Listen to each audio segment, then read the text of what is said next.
Thank you. Let me just share my screen.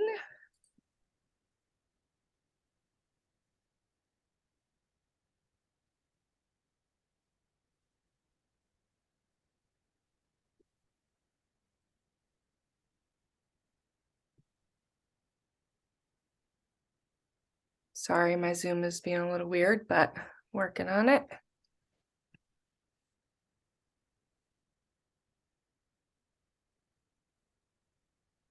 All right. Do you see that okay? Great. All right.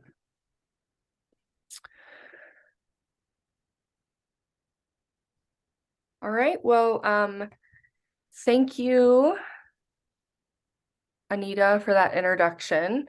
As Anita mentioned, I'm a social worker, a transracial adoptive parent, and I've been engaging in this work for over a decade. I'm really excited to be here with you all today. So thank you for joining me. I'm sure your evenings are busy, so we'll go ahead and get started. I'm gonna kind of preface this presentation by saying that this could really be a multi-day training, and often is on this material. I've crammed a lot of information in here.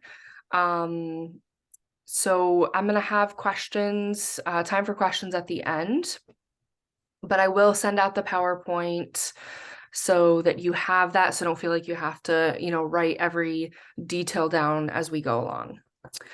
So an important part of transracial parenting, and what I mean by that is a parent's race being different than the child that they are parenting, is an important part of that is promoting a healthy racial identity in your child. And this is essential to your child's overall psychological health and well-being. And so that's what we are here to talk about today. As we'll learn a little bit more as we go on, children start to experience race very early on. So it's really important as caregivers that we are doing our work early as well. So let's get started. Here are the training objectives today. We are going to talk about thoughtfully examining our environment, educating ourselves and our children, and implementing new strategies to help develop a healthy racial identity in our children. All right, some housekeeping and reminders. Please keep yourself on mute to reduce background noise, but there will be time, like I said, for questions at the end. If you have a minute, grabbing a piece of paper and a pen is always a good idea. I do have some prompts throughout the presentation that I'll ask you to kind of just, jot your thoughts down. So it'll be helpful if you have that, or if you want to use your phone, whatever works. I will primarily be using, when I talk about races, I come from a background of being a white parent to Black children. So most of my examples are in that context, but most, if not everything I say today is relevant to any parents who are a different race from their children. So just keep that in mind. You can replace, those races in your mind as I'm saying them. And lastly, there's always a possibility that I'm going to say something today that you do not agree with, but I urge you, instead of letting yourself get defensive and kind of just checking out, to stay engaged, challenge yourself to listen, and consider these things for the sake of your children. That is why we're all here today. All right, so this is what our agenda looks like for today. We're going to go over some definitions, make sure we're all on the same page. We're going to talk about what is racial identity. Then we're going to talk about those 3 steps that I mentioned in the objectives: examine, educate, and implement. And then we'll have some time for questions. All right, so to make sure we're all on the same page and to improve our racial literacy, and what I mean by this is what we know about race and racism, how we talk, how we talk about it, how we explain things, that's all considered racial literacy. So we're going to start with some definitions. I could go into dozens of definitions today, but I've picked out a few that I think are most relevant for our discussion today. So first, I wanted to talk about the difference between prejudice and discrimination. So prejudice is an unfair feeling of dislike for a person or a group because of their membership in that group. So keyword being an unfair feeling. Versus discrimination, which is the unjust or prejudicial treatment of different categories of people. The keyword being treatment. So an example of a prejudice would be, I don't like gay people. An example of discrimination would be, I'm not hiring someone who is gay. So anyone can hold a prejudice or anyone can discriminate. Black people, white people, gay people, straight people, anybody can have these feelings or act in a discriminatory way. But what we're going to talk about today is more focused on race specifically.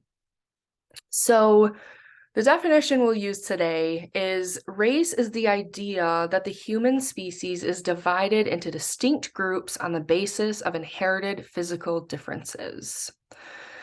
So decades of studies have showed us repeatedly that the idea of biogenetically distinct races is just not true. We cannot classify people into racial groups based on their biology or genetics. Scholars now agree that races was a cultural invention during the European conquest, and it reflected the attitudes and beliefs during that period of colonization in order to justify some of the things that were happening during that time.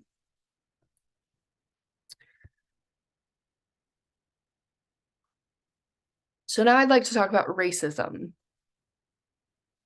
There are I don't know, probably hundreds, if not more, definitions of racism out there. I like to use this definition by Dr. Kendi, and he says that racism is a marriage of racist policies and racist ideas that produces and normalizes racial inequities.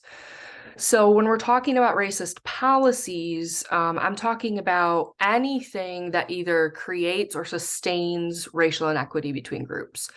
And so it could be actual policies, laws, but it could also be rules, processes, guidelines, regulations, anything that we use to govern people. And it could be written or unwritten, right? And a racist idea, in a very basic sense, is any idea that suggests that one group of people is inferior to or superior to another group of people. So racism is the combination of having that social racist policy plus a racist idea. Okay, so let's pause. I've just told you that race isn't biologically a real thing, but that racism is real. And so I just want to make sure we're all on the same page that both things are true. Race was a made-up social construct to justify doing awful things to people. But therefore, because of those awful things, the ramification of racism in our society are real.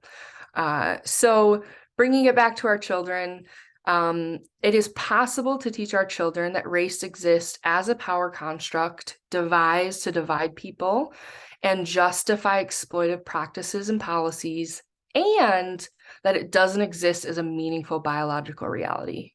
So both things are true. And,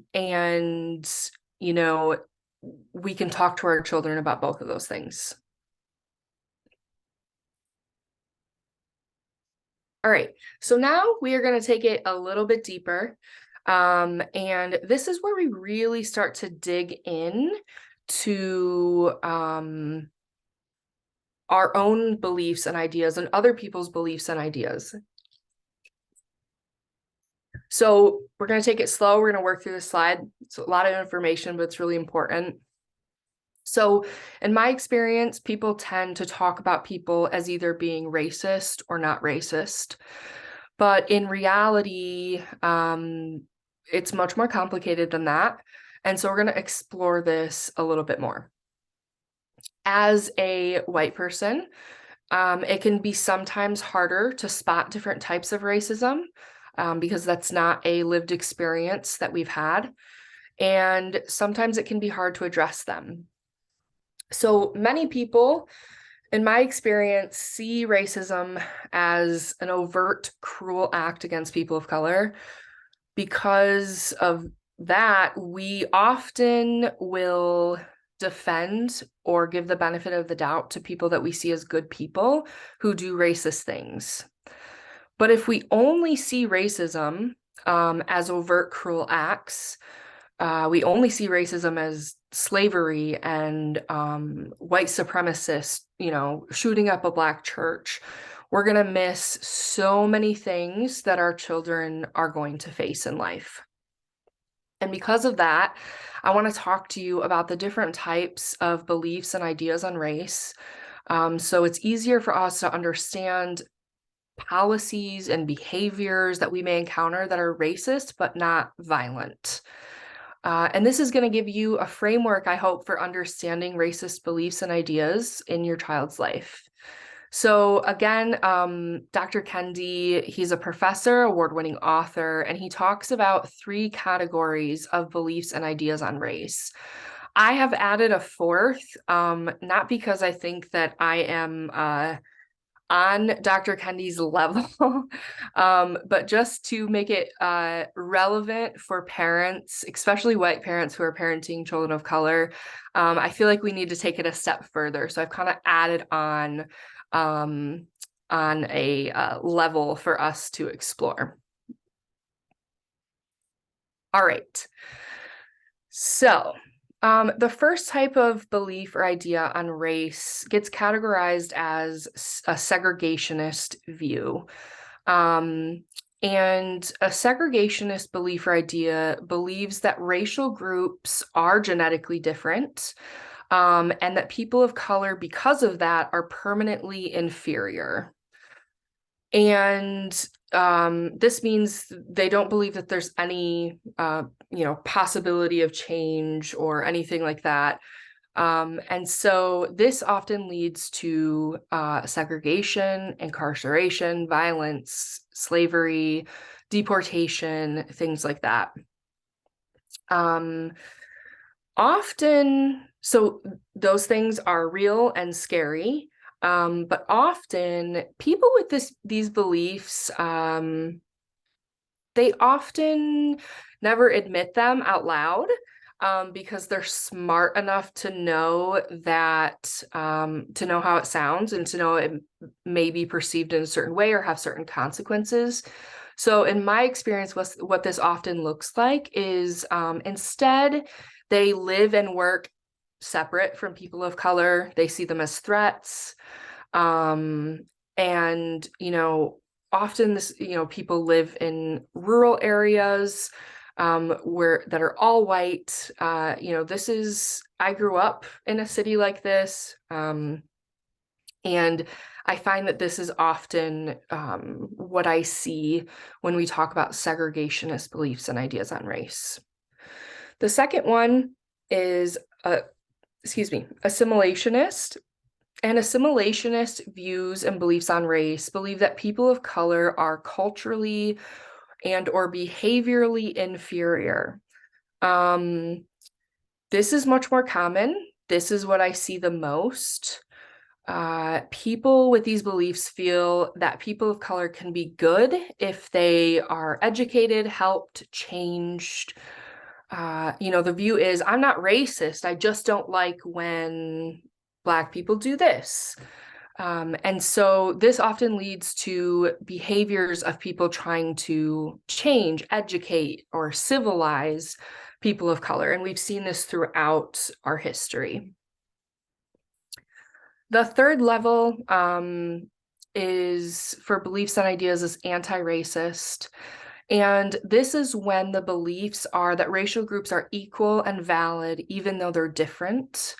You know, if you believe these things, you would be actively trying to reduce policies and barriers that harm people of color, and actively trying to work to create opportunities within our society.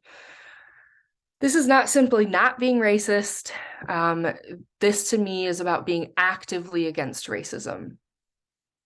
Okay, so the level that I have added is what I call, in my sphere, I call it Black affirming, but people of color affirming. And as a parent of Black children, I don't feel like it's enough for me to be anti-racist. I feel like being anti-racist is really my duty as a human, as a white person. I have to live in a way that shows my children that I believe Black people are good people, valuable people. They deserve good things, that I honor their culture, their resiliency. And as a caregiver, I really think that this should be your goal. And so we're going to talk more about that as we go on. But this, to me, this is kind of the next step. So I know that was a lot, but it's really important that we're able to see all types of beliefs and ideas that can affect our children, so we know what they are facing when they go out into the world.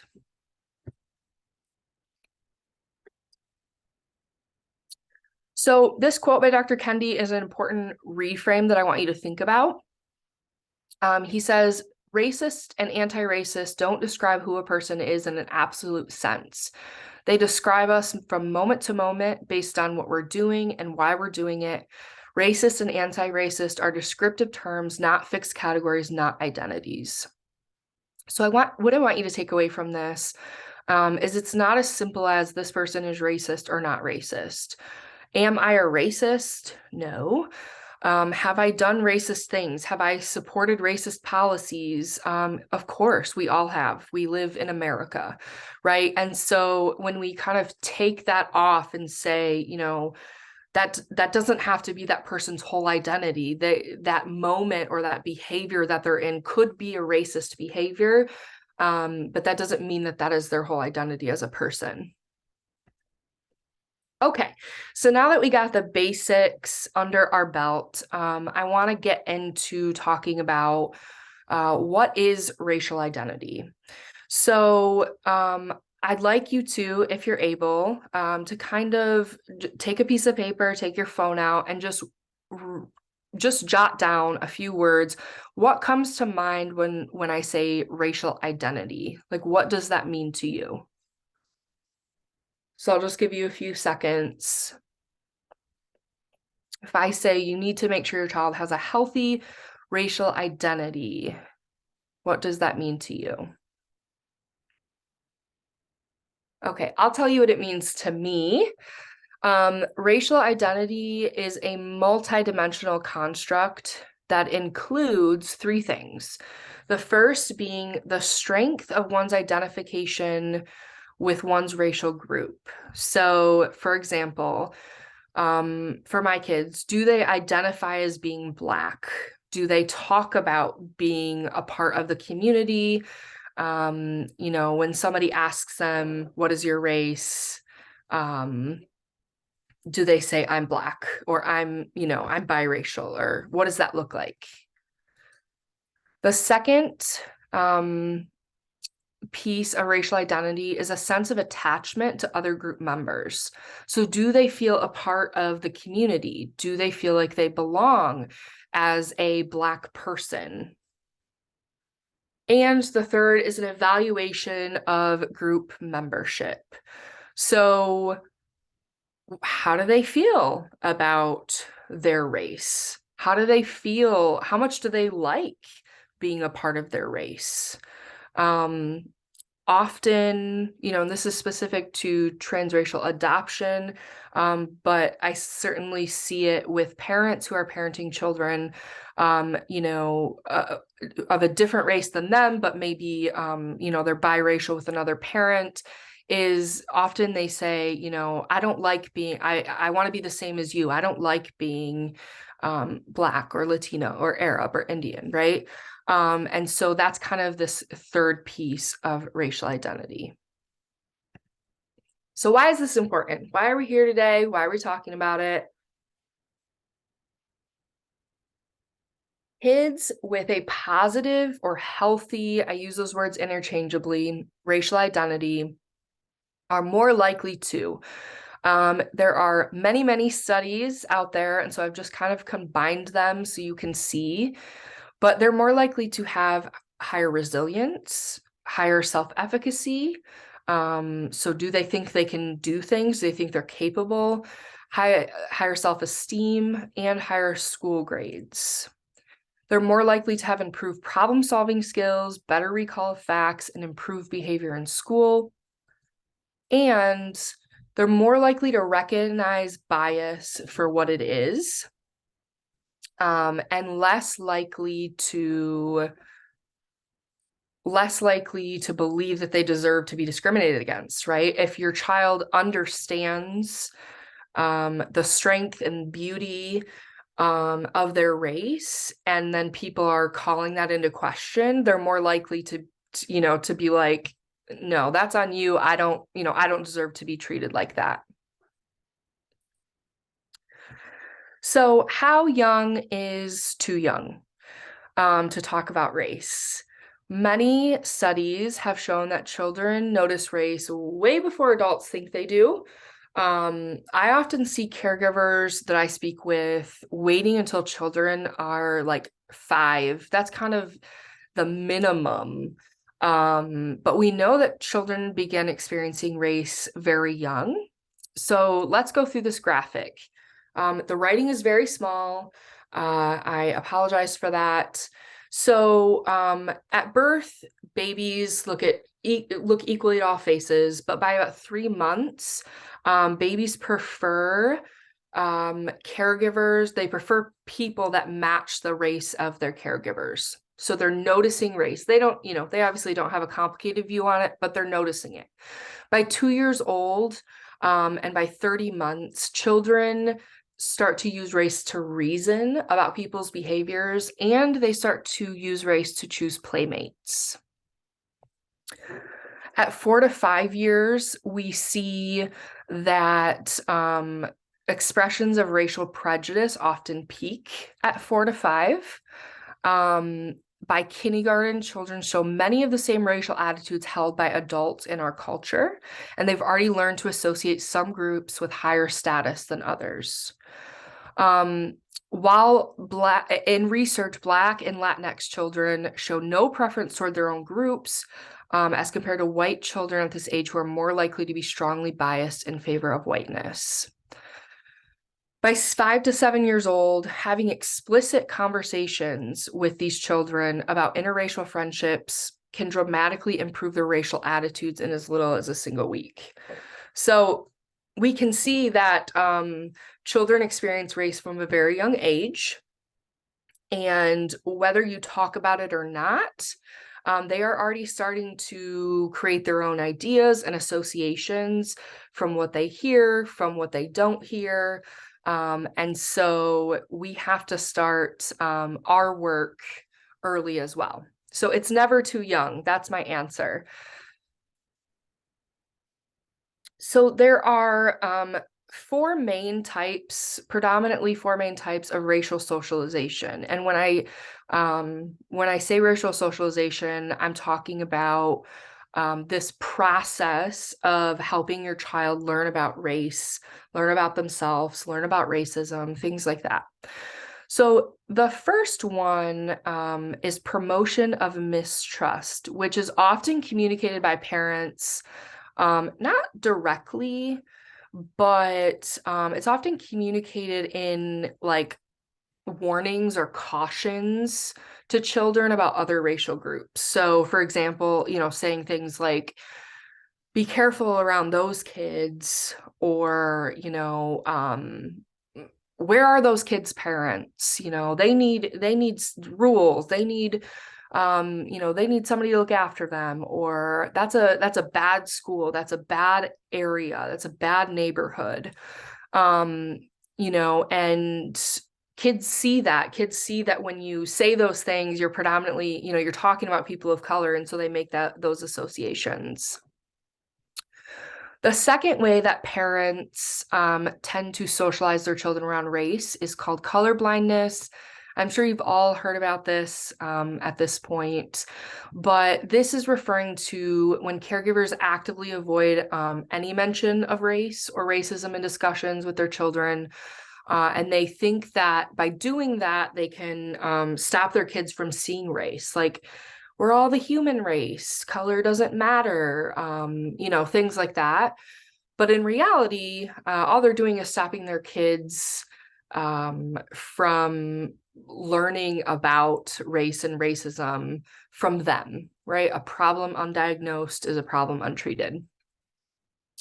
The third way, and if you're picking up, the red at the top are considered racist ways to socialize your children, and the green at the bottom are considered anti-racist ways. So cultural socialization is considered an anti-racist way to socialize your child, and we're going to be talking about that quite a bit today. But that's when parents actively teach their children about their racial or ethnic heritage and history.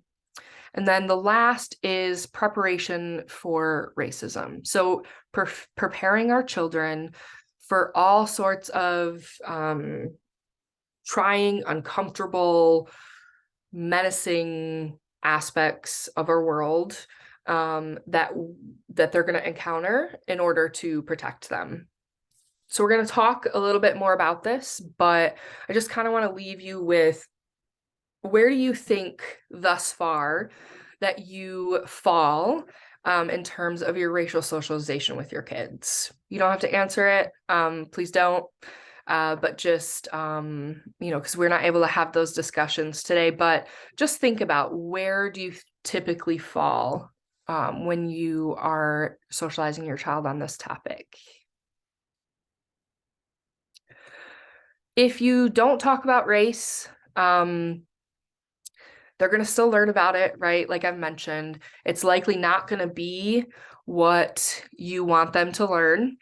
And they will not have you as a resource to talk about race.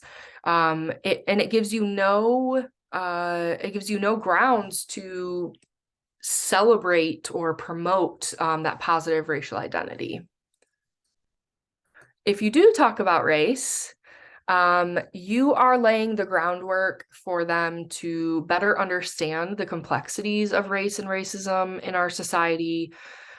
This gives you the opportunity to help them develop a healthy or positive racial identity. So, we've kind of already talked about these things, but in summary, this is why it's important to have these conversations. All right, everybody, take a breath. I'm going to take a breath.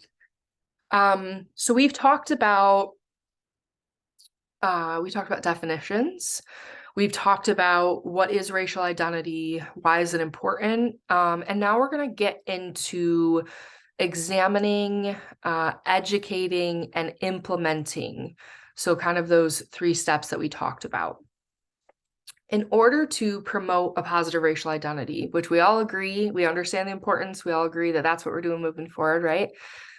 We must provide our children with the appropriate racial socialization.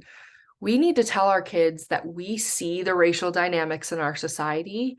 We understand what led us here, the history that led us to our current situation, and that we're here as their parents, as their important adults, caregivers, to help them figure out how to make sense of this and how to react to what they encounter.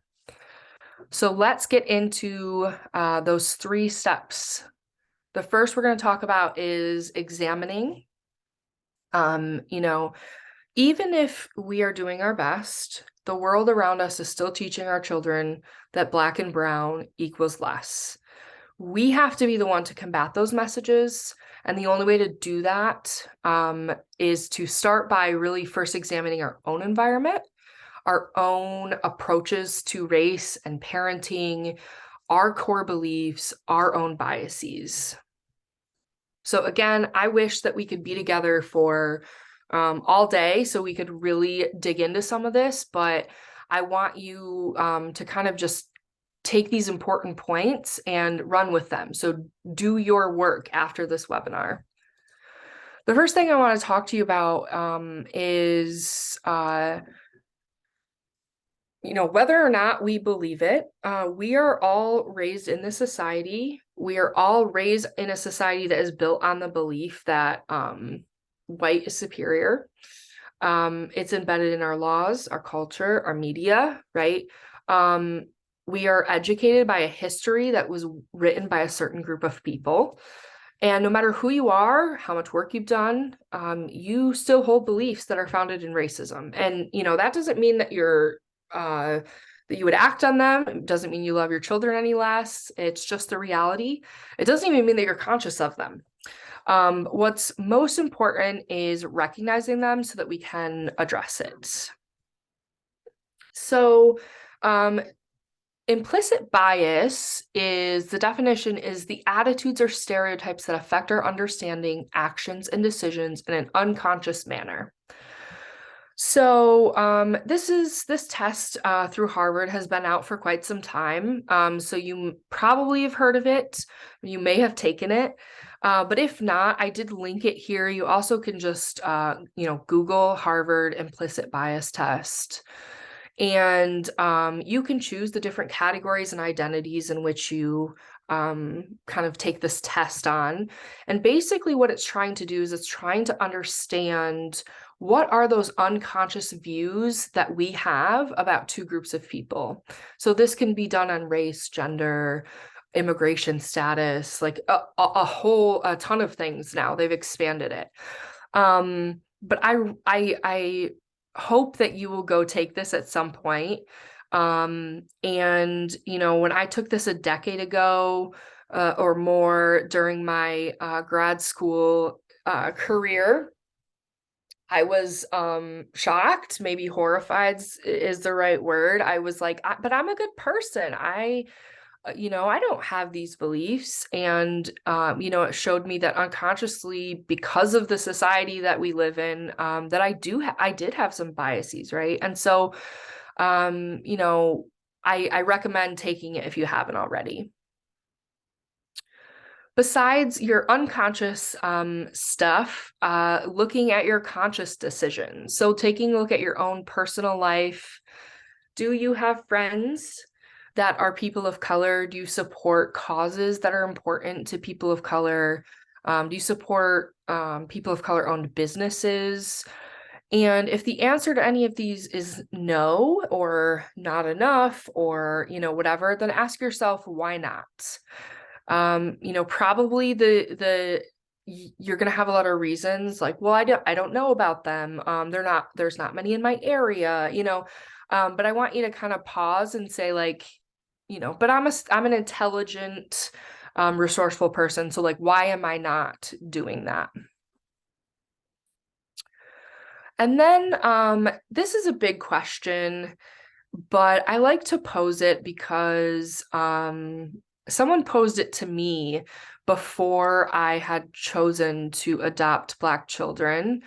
And someone said, do you love Black people? And I was like, yeah, of course. And they're like, no, like not like, do you love all, like, oh yeah, I love all people. Like, do you love Black people? Do you love Black culture? And if you don't, how do you plan to raise a Black child to love their whole selves when, they are Black people? And so I'm going to leave you with that. I'm going to leave you with, that next level we're talking about, not just that we're not racist, right? But do we love the people that our children are going to be, right? So studies show that children are more influenced by perceptions of their parents' racial beliefs than their parents' stated beliefs. So you can talk all day long about how you're anti-racist, how everybody's equal, but if you're not doing the work, your children are they're going to feel it. They're going to be influenced by their perceptions of how you feel. So that's why it's important. It's the same thing for gender, right? We see studies all the time of, it doesn't really matter if in your house you're like, boys and girls are equal. They have equal opportunities, gender roles are silly, all those things, right? Actually, the kids who grow up and actually hold those values are the kids who see in their home their parents actually doing those things. They see their fathers, for example, doing the dishes and caring for children. And so really it's what they're perceiving.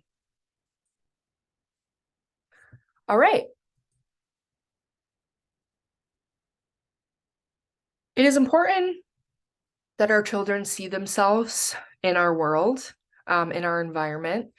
They need to know, for example, that Black people are doctors, lawyers, therapists, presidents, Supreme Court justices, right? They need to see people who look like them, who are smart and successful and thoughtful and happy people. And they need people who understand how they experience the world. So with that in mind, I want you to examine your environments with a critical eye. White people are significantly more likely to overestimate the actual amount of diversity in an environment. So it's easy for us to think that our environment reflects our children when in fact it does not. So I want you to think about your life as it relates to each of these and how your environment reflects your child's race. Sometimes in person, people do activities where they have beads. And so it's like the white beads represent, white people, and the Black beads represent Black people, and so on and so forth. And then for everything, like who was just at your house last, you put a color of the bead, okay, white people. What is your child's, what race is your child's teacher? Okay, white. And then you put your child in. And oftentimes what happens is you have a cup full of white beads with one Black bead, right? Or like maybe one other Black bead or something. But on your own, I want you to kind of examine your environments. All right. So the second step is to look at how we can improve our understanding of race or our racial literacy. And, we don't have time on an hour and a half webinar to get into the actual content of history and education on all different races. That's like a college degree in and of itself. But today we're going to focus on the how so that you can begin or continue this journey yourself. So, like I mentioned before, this is important work because all the ways of supporting racial identity development for children that we're going to talk about require that you as an adult have developed a certain level of racial literacy, right? You have to understand what the definition of race is and what the definition of racism is. You have to have some kind of understanding so that you can have these conversations. All right, so we're going to talk about educating ourselves, kind of strategies, and we're going to talk about educating our children. All right, so as adults, you should be reading books, watching shows, and movies by people of color. And I don't just mean books on race and, shows on race and slavery, and I mean in general. You should be following the work of modern people of color leaders and activists. So, I can, and follow meaning anything. Social media is the easiest for me, I think, but there are, websites, books, all podcasts, all different kinds of ways to access this information, right? And so, and I'm not talking about necessarily politicians, right? I'm talking about people whose voices are considered important, right now in those communities. So for example, on Facebook, I follow Ali Henny, Ijeoma Oluo, Ibram X. Kendi, Dr. Kira Banks, people who I want to surround myself with and learn from. That's what my feed is in my social media. The other strategy is to join transracial parenting groups on social media. There is a particular group called Culturally Fluent Families. It is probably the best transracial parenting group that I've ever been in. It's also the hardest transracial parenting group I've ever been in. It is run by Black women, which is key, right? And it is, there are questions posted, there are prompts to write on, and then, they do what they promise. They educate you, and they call you out, and they call you in, and they push you to think differently. And it can be challenging. So I highly recommend Culturally Fluent Families, but I recommend doing some work yourself first before going into that group. And then lastly, surrounding yourself by a diverse group of people of color in your life, and listening and reflecting versus reacting. My whole world view has shifted since I have started consuming media through the eyes of people of color, since I have surrounded myself by people of color, and just listened. Every time something happens in the world now, before I react, before I share my opinion, I go and I read I read what these people, that I mentioned that I follow, I read what they have to say about it. And almost always, I have missed an important piece to the puzzle that I need to consider to really have a holistic view on the issue. It doesn't mean you're going to agree with everything they say, but it is a very important step to take. I get requests all the time for resources and books to help people with their racial literacy journey. It's overwhelming. There's so many, but here's some of my favorites. As you can see, again, the focus is on the Black experience, but I truly believe that these hold value for anyone. Some of them are on the history of race and racism. Some of them are about having conversations about race. Some of them are about parenting. I recently just read, that's why it's on my mind, How to Raise an Anti-Racist by Dr. Kendi, and that was excellent. All right, so I'm bringing this back up, just putting this up again to remind you of the different strategies that parents can take to socialize their children. And as we go through the next few slides, I want you to think about these and kind of think about where you fall when we're talking about them.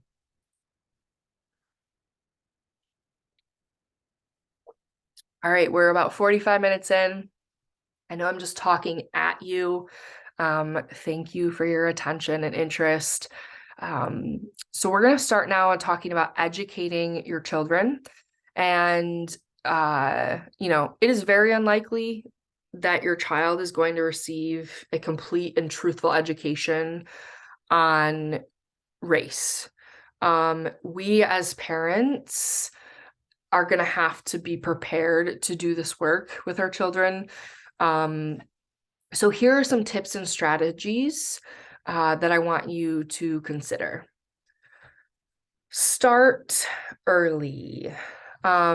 Control the narrative. Don't wait until your child brings a topic about race up. We already know that kids are noticing race from an early age. They need you to start the conversation and give them space to talk about it, to make sure that they are learning what they need to know.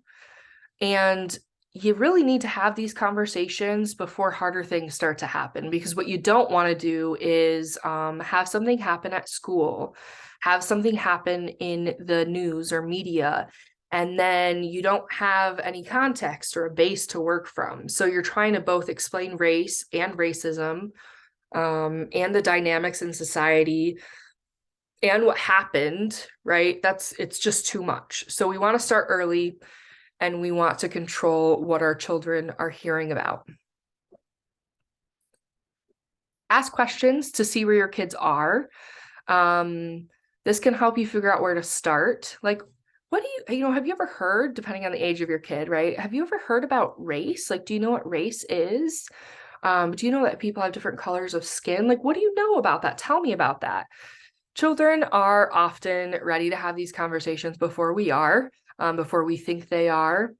But you know, if you, like anything else, if you start to talk to your kids about something at a level that is beyond their comprehension, they're gonna let you know, right? They're gonna be like, I don't, what are you talking about? That doesn't make sense. Or they're gonna start talking, you know, my mom tells this funny story about how my brother was like a preteen, and she was like, well, son, you know, I think it's time that we start having the, you know, the talk about the birds and the bees.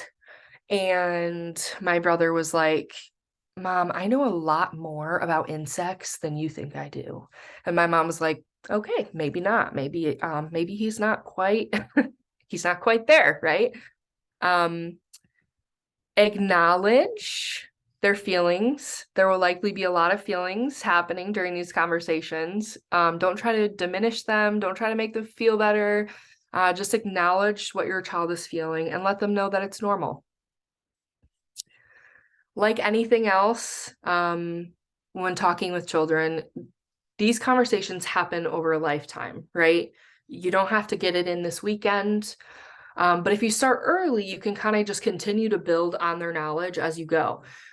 There's going to need to be repetition. Like anything, they're going to need to hear it over and over. They're going to need to hear it in different ways, right? You know, if you've ever talked to a child about difficult concepts like death, for example, I think I had to explain to my daughter what somebody dying meant like 75 times in like a 2-week span, right? It's like she was trying to process it. She needed to hear it again. Like it was part of that process, and it's the same for this.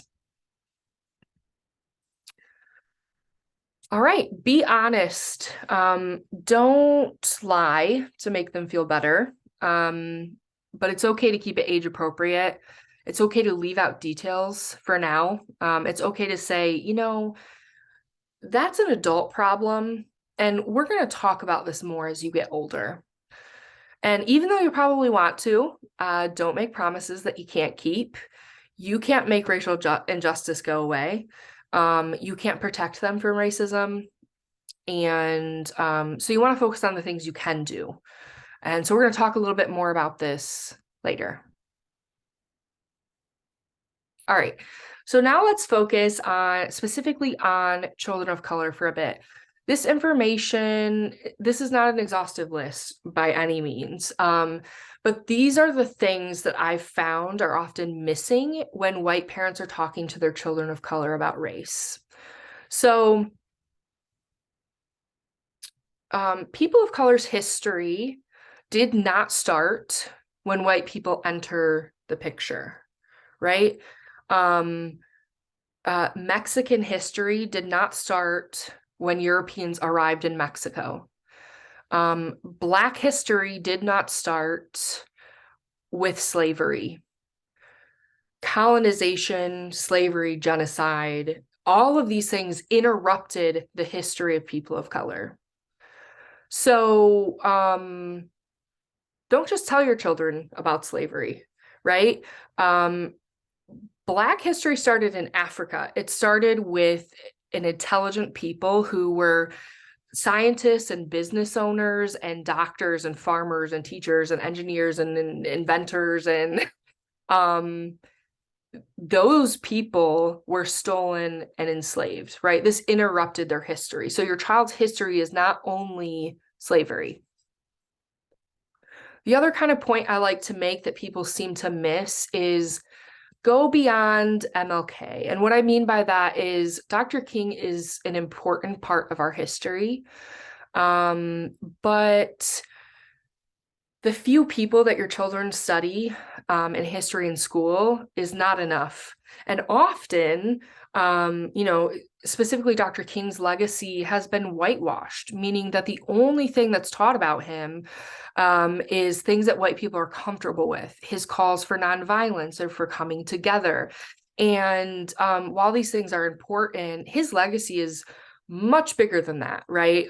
If you've ever read the work of Dr. King, his letter from the Birmingham jail, you know that it was not just right about coming together and loving each other. As was the entire history of Black resistance to white supremacy, right? It's bigger than that. And lastly, don't stay in the history. Don't only talk about history. Racism is not over. Black resistance to racism and white supremacy is not over. So your children need to see how this continues today and how it often looks different, but what it does look like. All right. The next piece that I think white parents of children of color often miss is whether we're talking about history or current affairs, when you're talking to your children about people in their community, do not just focus on oppression and the atrocities. You're going to want to talk about the resistance to these things, the uprisings, the strength, the resilience, the preservation of culture, of families, of hope, of joy, talking about joy in their communities, right? So we don't want to only talk about the hard stuff. All right. And so now we're going to talk about addressing racism with our children of color. Excuse me. So as parents, we prepare our children for many uncomfortable things in the world. We teach our children about the dangers of crossing the street. We teach them that cars go fast, that drivers can be distracted and not paying attention. And we teach them that they can be very hurt, right? We have age-appropriate discussions about this, and we give them age-appropriate strategies to handle it, right? We tell them, you have to be with an adult to cross the street. You have to look both ways. You have to go to the crosswalk, right? And although this is obviously very a simplistic example and very different than handling racism, the same kind of concept still applies. So studies show that while white parents and caregivers are beginning to do that racial socialization piece of, letting them experience their culture, like food and taking them to celebrations, they're still often not engaging in the more complex conversations about race and racism.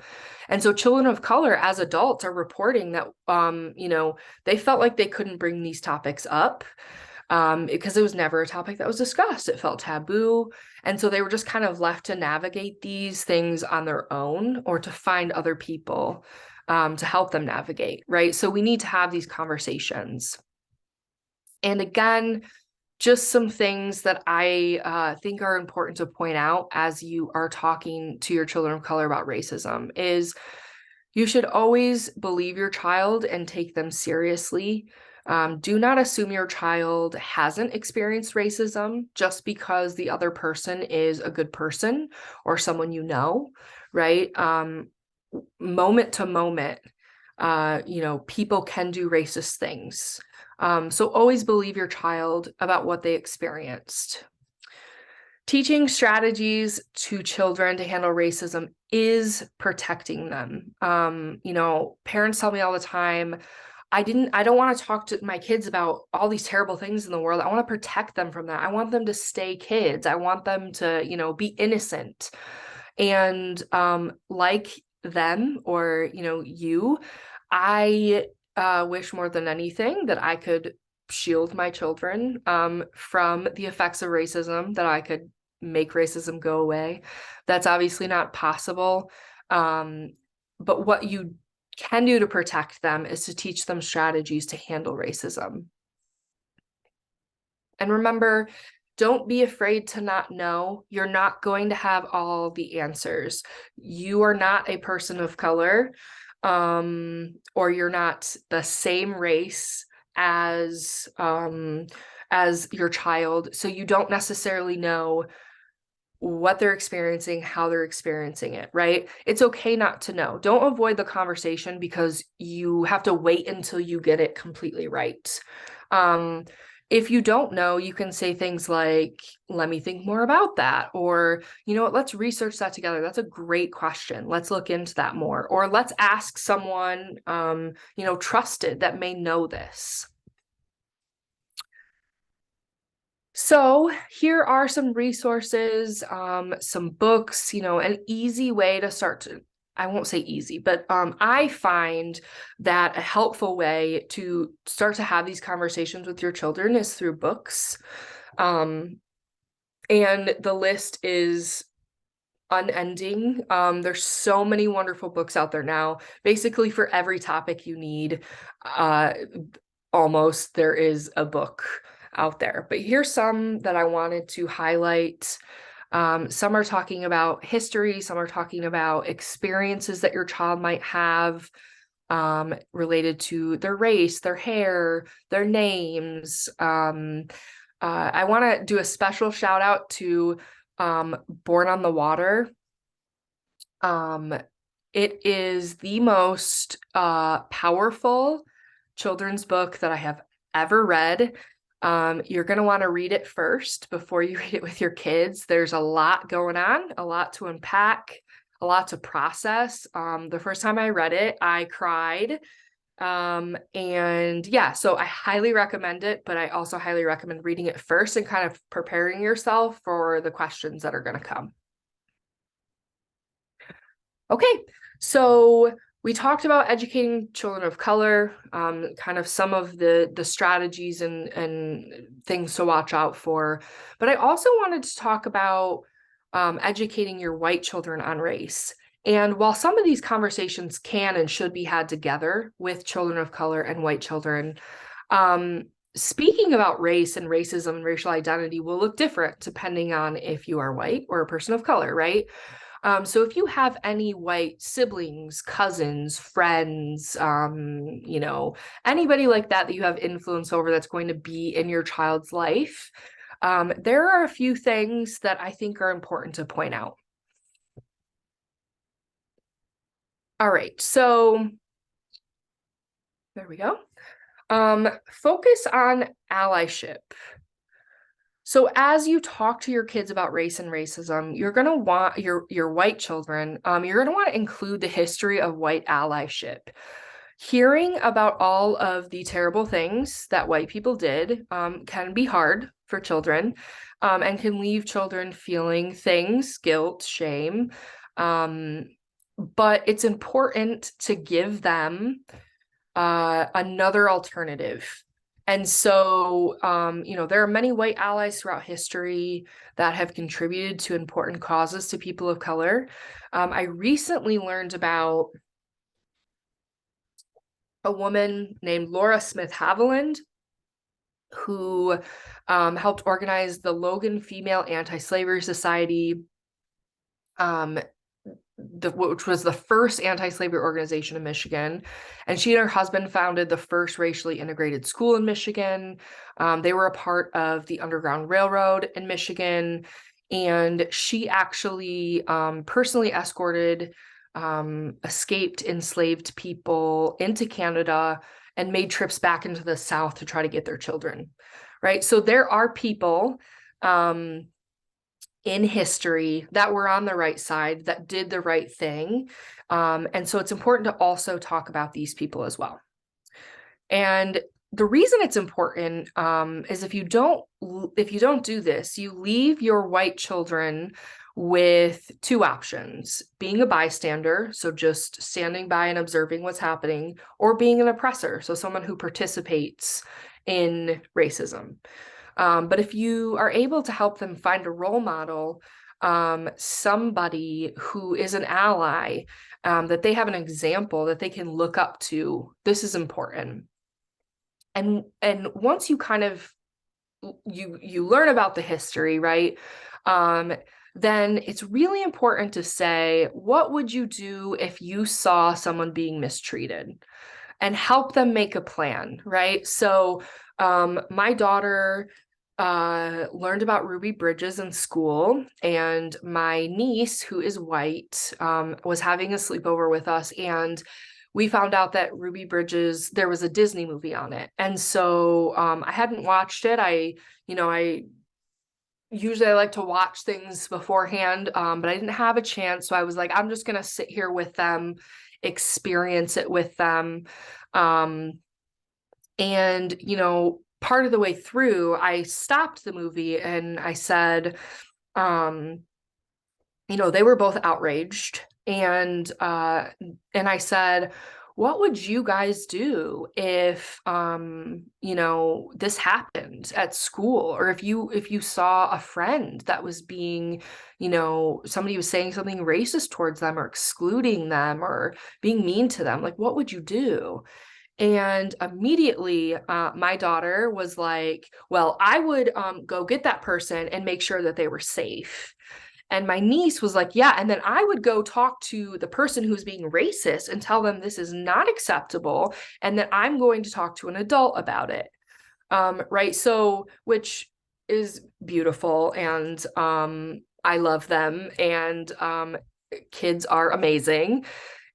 And right, it's like role playing with them, like acting it out, like what would we do, what would that look like, so that they are able to think through that, and kind of have a template for what they would do if they experience that.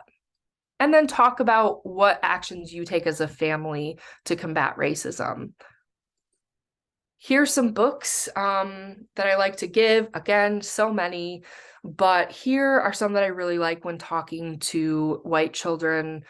I don't prefer books that are very metaphorical, that are like, oh, the purple crayon, everybody was being mean to them because he was purple. And it's just really hard for kids. Like, you think they'll get it, but it really often takes like you saying like, well, the purple is really like, what if a person was this color? And it takes a lot of like deconstructing, and sometimes they're developmentally, they can't do that yet. So my recommendation is getting something that is age appropriate and straightforward. My favorite book on this list is Our Skin. It is just a very clear and direct book talking about race and racism. And I just really love it. So if you're going to get one, especially for younger children, that's what I recommend. All right. And lastly, for the education piece, talking about having hard conversations. So as I'm sure we all wish that this wasn't the case, there's going to be situations that come up in our lives that are really heavy, hard, awful, tragic things that happen related to race.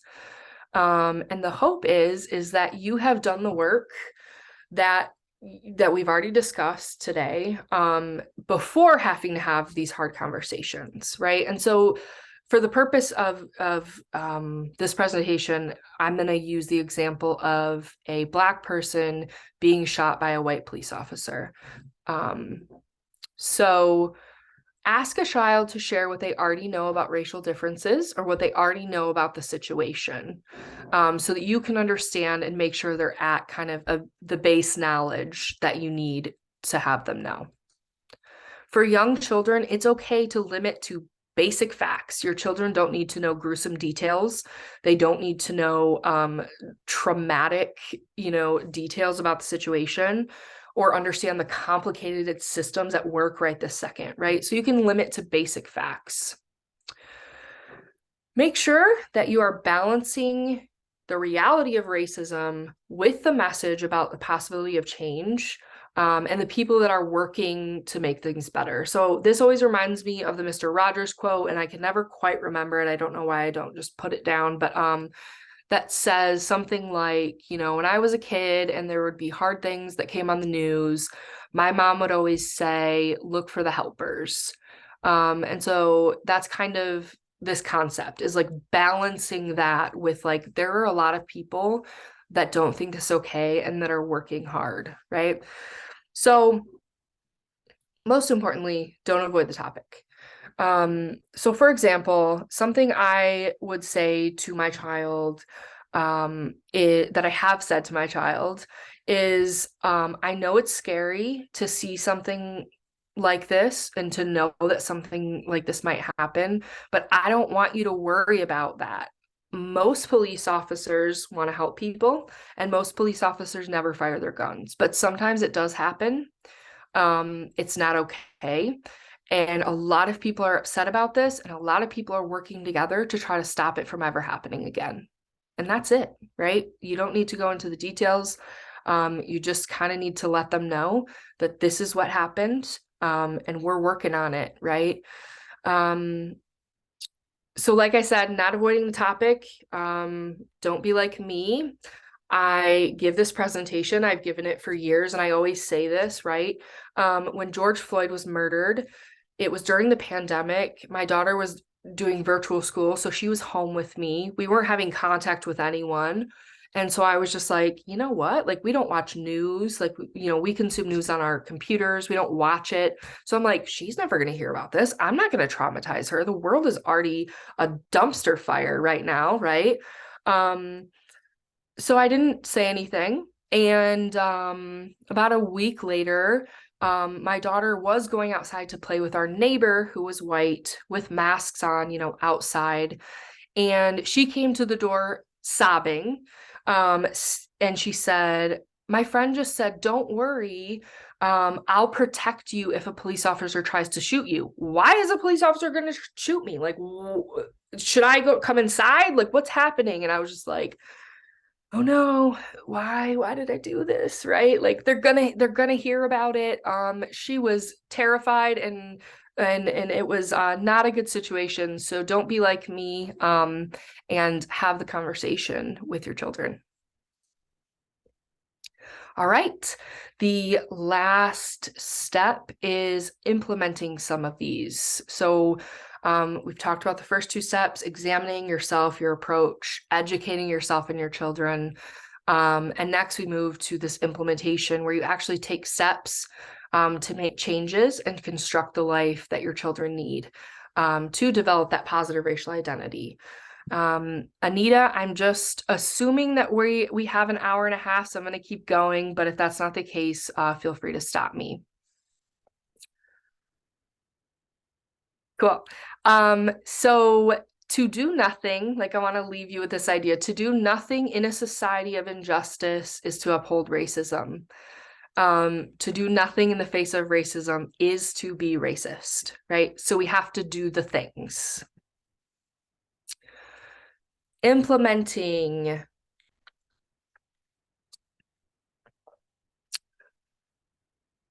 It's not a history project. Being a person of color is normal. It needs to be experienced. And it's not just about slavery and civil rights, right? It's about authentically and consistently engaging with other people of color and their culture. It's not something you just do here and there. It's not just a planned outing to a Juneteenth celebration. Whenever possible, children should be experiencing their culture through active exposure in settings with people that look like them. Passive exposure, so things like books, movies, music, those things are important. But the most important is that active exposure with people who look like them. So I do like to talk about representation, talking about that passive exposure to their culture. Children should see themselves in their books and movies and shows and art and music. This needs to be intentionally cultivated to build up your child's self-worth and help them see the beauty of who they are as a person, to see the beauty of their race and their culture. Make sure that not all of your media centering people of color is about slavery or the civil rights movement, right? They need to see regular people of color doing regular things, growing, living, learning, playing, being joyful, solving problems, succeeding, right? They need to see people of color in those realms. And those characters, or those media should not just be in their space, not just in their room. They should be included in your house, in your consumption of media, in your white children's or family's consumption of media, right? And these characters should be dynamic people of color, not just like the ethnically ambiguous sidekick, right? Who barely have any lines, but actually complex, intelligent people that your kids can look up to. And ideally, focusing on media that is made by people of color.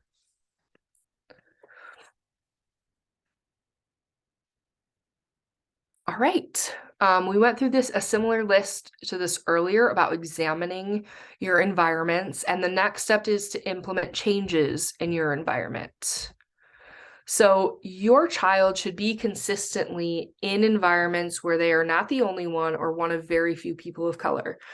You should be actively engaged in spaces that are led by people of color. This is always the hardest part to change. Many people, before they even have kids or think about kids, not always, but many people already have an established home, a career, a community, a way of living their lives, a place of worship, right? And statistically, as white people, that often does not include many people of color. And I'm not suggesting that you put your house on the market after this webinar. But I want you to start thinking strategically about how you can make changes and how important it is to make changes for your child. So the first thing is your neighborhood and community. This is challenging because of historical redlining laws and everything that came after. We live in segregated communities. And, I heard the story of this woman at a transracial adoption talk that I was at, and she talked about, her strategy was that she lived in a very rural area and her sons were the only Black people in this community. And so her strategy was that she took her teenage Black sons to the police station and she introduced them to the police and she said, these are my sons, these are their names, they're children. I wanted you to meet them and know who they are. This is where we live. And basically she did it as a way to kind of protect them, to say, I don't want you to just see them out and think they're up to something, right? And a Black woman in the crowd was like, if you're going to do all that, like, why are you living there? Like, if you're scared of your children just like going out in your neighborhood, why are you living there? Right. So asking ourselves that, like, are our neighborhoods and communities safe for our children? Are they reflecting what our children need?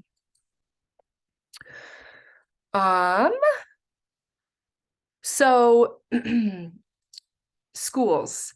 It is healthy for all the reasons we've discussed for your child to not be the only person of color in their school space. They will feel othered. They will be called on as a representative for their race. They will experience microaggressions, right? And so if you can't change schools, there are other things you can do. You can get involved in the school to keep an eye on things, make sure you're engaged, make sure your children are getting what they need. You can look up discipline rates. This is easy to find on the internet, by school, by race, and be aware if those are different based on race, which, spoiler alert, they are. The easiest change to make, I think, is sports and activities. I live in Kalamazoo. There are, many dance programs. My child is in the dance studio that is primarily Black, that is run by Black women, and I am almost always the only white person there. And she loves it. She likes to say, like, this is my space, these are my people. So I highly recommend that that's where you start. I know people feel very strongly about their places of worship, their home churches, or whatever, but I challenge you to consider switching to a place of worship that is a majority of people of color. This is a great place to build community and to learn, and to build authentic relationships. Think about the holidays that you're celebrating. We no longer celebrate the 4th of July. It doesn't mean freedom for everyone, right? We still learn about the historical significance. We'll watch some fireworks, but we celebrate Juneteenth. And so kind of figuring out what that looks like for your kids. I also include extended family in here, because we spend a lot of time in those environments. And it's not reasonable to expect that our children, or that our families are going to get it together and do everything we need them to in regards to race or racism right away. But it is reasonable to demand that there's respect for the boundaries that you set, and that there is psychological and physical safety for your children, and that there's accountability when mistakes are made, right? Some of your family will get better, some of them will not. But what if they don't? Are you willing to sever ties with family members to keep your kids safe? And people try to tell me all the time, it's not that simple. They mean well, but and honestly, none of that's important, right? The safety of your kids is what's most important. And then taking a look at your other racial mirrors in their child's life. Who are their mentors? Who are their doctors? Things like that, and trying to make changes so that they see themselves reflected. All right. I'm going to go through this really quickly. This is, again, a whole training in and of itself. But part of caring for your child is caring for their hygiene appropriately. You take care of yourself and your hair. You would not leave the house looking unkempt, and neither should your children. You should know how to do the basics from start to finish. And again, this is pretty focused on Black hair. This is my life. This is what I'm living. There's a lot of resources on the side there that are important, but some basics. You should know how to wash and detangle your child's hair. You should know what products they need that are going to be different than your products. And you should know how to do some styles, some protective styles to their hair, so their hair does not get tangled and dry and break. Your child likely needs a bonnet or a silk pillowcase. And really, this needs to be about bonding and self-love, and not a burden. It can often take a long time. It can sometimes be not very comfortable. But you know, our hair days are like spa days. Like dad is painting the toenails while we're detangling the hair. We have all the setups. We have like it's called shampoo time, and it's like this mat that you put on the counter, and it has a thing that holds like a tablet up so my daughter can watch something while I wash her hair. So you know, we have the works. We have the hair dryer that sucks your hair in. It's amazing. So make sure that this is an enjoyable process that's about bonding. And the last thing I'm going to say on this is trauma, sensory issues, mental health, behavioral concerns are not excuses for your child to look unkept. You got to figure out ways. There are strategies that you got to figure out. I always like to put this up. I asked my daughter's permission. This is kind of how it started versus how it's going. On the left, you can see I was just doing twists in my daughter's hair. It's uneven, it's dry. And then on the right is a style that she likes that I am now able to do. I don't even know how to do my own hair. Like this is as good as it gets. But I'm now able to keep my daughter's hair healthy and protected and in styles that she loves. Lastly, some of this is your work, this implementation. The goal is to live an authentically integrated life where you demonstrate, oh, thank you. Somebody just said impressive styling. I bought a salon head, right? That was the other thing I forgot to mention. You know, buy a salon head. They're like $35 on Amazon. Watch videos on YouTube by Black stylists, and also take your child to the salon, right? There are some styles that I cannot do, that I'm not going to try to do. And so we go to a Black salon, right? And for the experience. So for your stuff, the goal is to live, you know, an authentically integrated life where your children are seeing you demonstrate your value for people of color and their culture through your personal choices. You know, through all the things we've talked about, where you shop, who you surround yourself with, what you read, what you watch, restaurants you go to, causes you support, relationships you have. Kids learn by what we do, and they need to see you loving their people and their culture.